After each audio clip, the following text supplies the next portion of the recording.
The first category under behavioral changes are behaviors that are related to your physical health that will have a direct impact on your resilience. And chief on that list is sleep.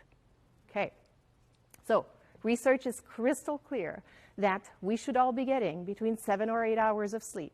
And if we don't, we're having negative impacts on our brain. Okay, today, and of course, in how we feel rested and everything, but not just that, even over time. So what we want is to make sure that we get those 7 or 8 hours. And research, I'll just name a few studies because it's fascinating. One of them was looking at individuals who were sleep deprived compared to individuals who had their 7 to 8 hours. And they exposed them to what they call emotionally aversive images. And then they were measuring what the brain does. Right?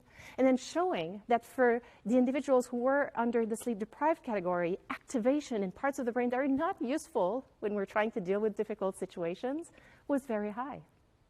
Other studies have shown how when we have the appropriate amount of sleep, connections within our brain are happening way better in helping us deal with situations better. The use of electronics before going to bed.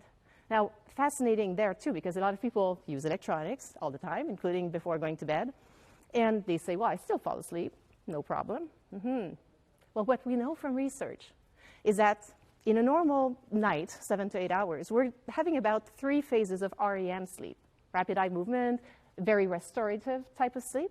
So we want these 3 phases. If we're using electronics in this about hour before going to bed, what's happening is we're delaying the first phase of REM. So if we're still waking up at the same time the following day to go to work, that means we're maybe only getting 2 instead of 3.